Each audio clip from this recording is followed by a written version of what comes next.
Today's reading is coming from the book of Numbers, and it's chapter 21. It's a little bit of a long reading with some difficult words, but we will do our best to get through it in one take with no mistakes. That's Numbers chapter 21. The king of Arad, the Canaanite, who dwelt in the south, heard that Israel was coming on the road to Atharim. Then he fought against Israel and took some of them prisoners. So Israel made a vow to the Lord and said, "If you will indeed deliver this people into my hand, then I will utterly destroy their cities." And the Lord listened to the voice of Israel and delivered up the Canaanites, and they utterly destroyed them and their cities. So the name of that place was called Hormah. Then they journeyed from Mount Hor by the way of the Red Sea to go around the land of Edom, and the soul of the people became very discouraged on the way. And the people spoke against Moses and against God. And they said, "Why have you brought us up out of Egypt to die in this wilderness? For there is no food,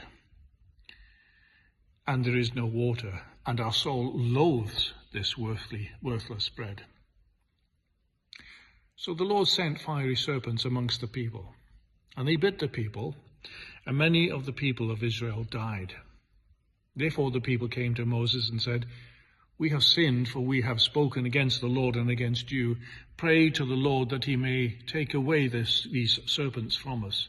So Moses prayed for the people. Then the Lord said to Moses, "Make a fiery serpent and set it on a pole. And it shall be that everyone who is bitten, if he looks at that bronze serpent on the pole, he will live." Now the children of Israel moved on and camped in Oboth. And they journeyed from Oboth and camped at Ije-Abarim in the wilderness, which is east of Moab, towards the sunrise. And from there they moved and camped in the valley of Zered.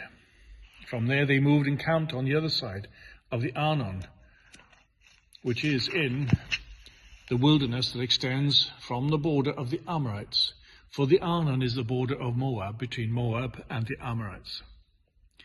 Therefore it is said in the book of the wars of the Lord, "Waheb in Suphah, the brooks of the Arnon, and the slope of the brooks, that reaches to the dwelling of Ar, and lies on the border of Moab." And from there they went to Beer, which is the well where the Lord said to Moses, "Gather the people together, and I will give them water." Then Israel sang this song: "Spring up, O well, all of you sing to it. The well the leaders sank, dug by the nation's nobles, by the lawgiver with their staves." And from the wilderness they went to Mattanah, from Mattanah to Nahaliel, from Nahaliel to Bamoth, and from Bamoth in the valley that is in the country of Moab to the top of the Pisgah, which looks down on the wasteland. Then Israel sent messengers to Sihon, king of the Amorites, saying this, "Let me pass through your land. We will not turn aside into the fields or the vineyards. We will not drink from the water of the wells, and we will go by the king's highway until we have passed through your territory." But Sihon would not allow this. He would not allow Israel to pass through his territory. So Sihon gathered all his people together and went out against Israel in the wilderness, and he came to Jahaz and fought against Israel. Then Israel defeated him with the edge of the sword and took possession of his land from the Arnon to the Jabbok, as far as the people of the Ammon, for the border of the people of Ammon was fortified.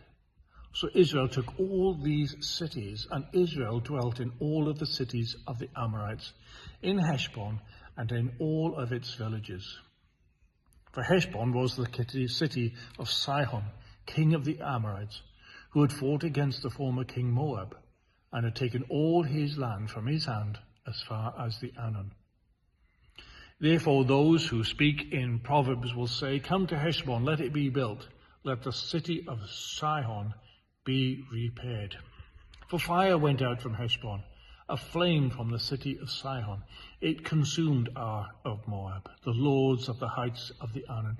Woe to you, Moab! You have perished, O people of Chemosh. He has given his sons as fugitives and his daughters into captivity to Sihon, king of the Amorites. but we have shot at them. Heshbon has perished as far as the Dibon, and then we laid waste as far as Nophah, which reaches to Medeba. Thus Israel dwelt in the land of the Amorites. Then Moses sent to spy out Jazer, and they took its villages and drove out the Amorites who were there. And then he turned, and they went up by the way of Bashan. So Og, king of Bashan, went out against them, and he and all his people, to battle at Edrei.